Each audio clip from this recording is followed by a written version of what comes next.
Good morning and welcome to Exposure Box. It's a hot bank holiday Monday, 26th of August 2019. I'm Eric Leach and I've lived here in Ealing for 52 years.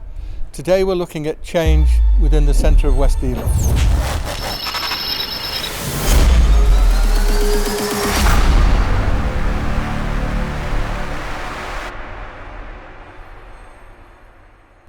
Behind me to my right is a beautiful building.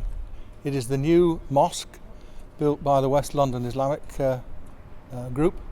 It is by far the most beautiful building to be built in the centre of West Ealing since Woolworths was built in 1926.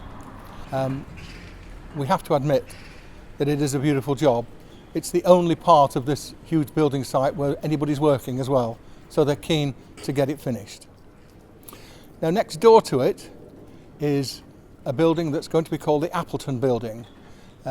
This was the old British Home Stores site. It's going to be 136 flats. It makes a big thing of saying that it's shared accommodation, shared ownership. In fact, of the 136 flats, only 12 are shared ownership and another 22 which are affordable. The building has an interesting history. Between 2015 and 2016 it changed hands 3 times. Philip Green sold it to his stepson, Brett Palos. He sold it to a property speculator, Southern Grove, and they sold it on to a housing association now called Metropolitan Thames Valley. They all made a profit out of it. It went through planning as one of the densest buildings ever to be approved by planning anywhere in London, and it was almost double the density range. A House of Commons committee revealed that the density had been talked up by Ealing Council in Mippin in the south of France at the world's biggest property show. Now, also in this area across the road is the ever expanding Greenman Lane estate, which was approved for demolition about 10 years ago. So 10 years ago there were 464 flats here, occupied by about 800 people. By the time this development is completed, there will be 2,000 people living in 770 flats. There are a small number of shared ownership, and there are a lot, over 300 social housing units, but there are an enormous number of private sale flats, most of which have not been built yet. In fact, 313. Many things were promised when this was first speculated. A gym was promised, a cafe was promised, and enterprise units were promised, even a public work of art. Well, the gym never got built, the enterprise units never got built. The cafe got built, it got occupied for a while and has been empty for 6 months. There is a management office just by me here, it's closed. I don't know how often it opens. With regard to the public work of art, that was never built, and the money was given by A2 Dominion, the developer, to Ealing Council. And if we have a look at what the social housing looks like from behind these buildings here, it's difficult to see because it's in private space. You will see from this illustration that why some people call it Alcatraz. The question I would ask is, are we actually building the slums of the future? We've moved 50 yards west from Melbourne Avenue, and behind me you can see Chignall Place. Now, Chignall Place for years was a centre of drug taking, cowboy parking, violence, threatening behaviour, and eventually the police got the whole place cleared out. The company that owns the whole thing now wants to build 8 stories of what I call micro living. These are tiny rooms, 61 of them are 1-bedded rooms that are just 24 square metres, that's 6 metres by 4 metres. Now, there currently is no planning guidance that this fits. In the current planning guidelines, the smallest flat you can have is 37 square metres. Anyway, in this micro living, you have your own kitchen in there, your own entertainment space, your own wardrobe space, and your bed will fold up into the wall, a bit like a Laurel and Hardy film. In the new London plan, there is a provision for such buildings, but there are quite strict controls about having things like a shared kitchen. There are no shared kitchens planned for this development. There's bike racks on every floor. There's no external shared space, and there's no basic plan that the new planning guidance requires to explain who this development is for and who might use it. The tenures are interesting. They say for a short period they're up to 3 years. Now how this will all work, nobody knows. Is this the future of living in a London suburb in just 6 metres by 4 metres? Is this really the future? So here we are now in Melbourne Avenue, which really is the town square for West Ealing. Now next to the Appleton, with lots of scaffolding, is the beautiful Woolworths building. The scaffolding's there for no good purpose except to stop us seeing how beautiful it is. Now the council has decided to let A2 Dominion, a local housing group, to knock it down. And they will build 120 flats up to 15 stories. There will be some affordable rent and there will be some shared ownership, but a lot of the flats will be outright sale, so there'll be 78 flats which are outright sale.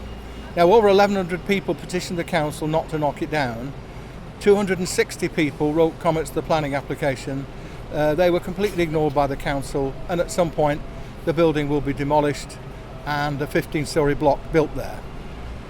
Now if we come across the road, near where we're standing now, we have the hotel, which has been here a few years. That's up for sale, and there is a planning application approved to add some more hotel rooms. Further down to the south we have West Ealing Library, which the council is abandoning because it says it can't afford to run it. Volunteers are being encouraged to attempt to run it with some grant aid for 2 years.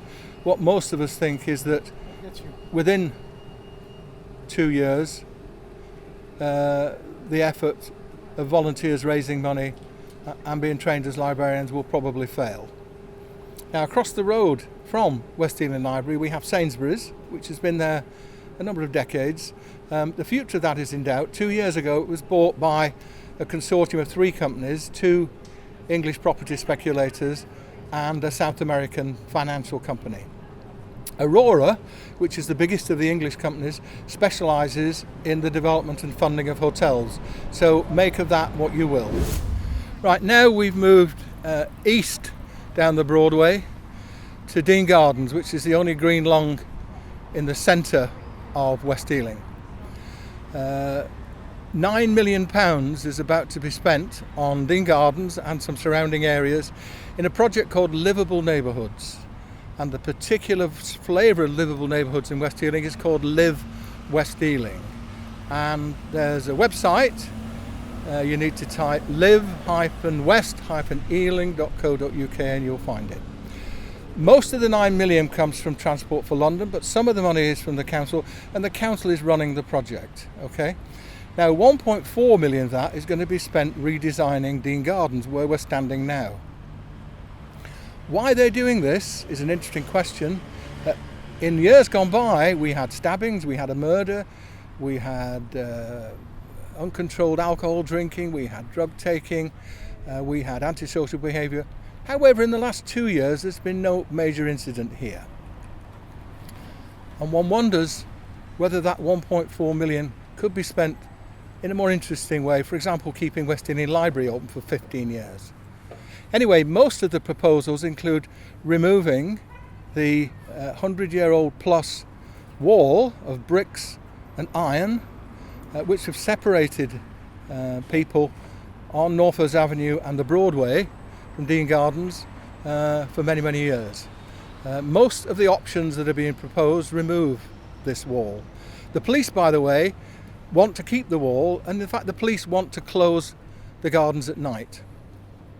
Now, one of the uncontroversial proposals is to put a bike lane along the southern end of the gardens, which would link up Leland Terrace and Mattock Lane. That seems like a sensible idea. There are 3 options which you can vote on the website, and they involved a variety of little climbing events, moving the paths around, some planting, some trees, better lighting, and it all adds up to 1.4 million, including a category of other in the budget for £90,000. Now, also part of this Livable Neighbourhoods project is changes along the Broadway. Now, the Broadway runs for half a mile from the Lido junction here west to the border with Hanwell. TfL wants to remove the bus lane. Let me say that again. TfL wants to remove the bus lane and replace it with a segregated cycle lane. By segregated, we mean that there will be a physical curb separating the bicycles from vehicles. And that'll be on the north side. On the south side will be another segregated bicycle lane, which will go from east to west, again with a raised curb separating the bicycle lane from the traffic. Bear in mind there are 8 bus stops along the half mile of the Broadway, and one wonders how potential bus passengers will negotiate the pavement, the bike lanes, getting on the bus and getting off the bus through the bike lanes. Now, Livable Neighbours has done some research, and their research shows that in rush hour in the morning and the evening, there are 500 bus movements along the Broadway. 500 bus movements. In a way, that's no surprise because there are 6 bus routes. Okay? Now, it doesn't take a genius to see that at many times of the day, particularly in rush hour, a lot of those buses and vans and cars and Ubers and taxis will be queuing and spewing out pollution. Not only will it slow down the journey to work for hundreds, what will it do? It'll benefit cyclists. And by their own research, the number of people using the Broadway who are cyclists is 3%. It's 3%. I think, and I'm not the only one that thinks, that this would be a ridiculous change to make. We've now moved south to Sherwood Close. In this area, since the 1970s, was a housing estate called Dean Gardens. It was like Greenman Lane, quite drug infested. It was poorly maintained. The lifts would pack up, and the council decided it wanted to replace it. The company that is actually developing the new estate is called Clarion, which in fact is the largest housing association in England. Unlike A2 Dominion, the residents group here, West Ealing Neighbours, had a number of constructive meetings with Clarion and the original Affinity Sutton company that became Clarion through acquisition. And we can see behind us the first fruits of their development. There used to be 209 flats here. There'll now be 298. Now, all the tenants who were here 10 years ago were offered the chance to move into a new flat here. And of the flats for sale, there are 184 of them. There's even car parking for 122 cars. And of course, the obligatory bike racks, there are 410. 71 of the flats have just become available and people are moving in right now. Now, before we close this particular video on changes in West Ealing, just thought I'd give you some accumulated figures.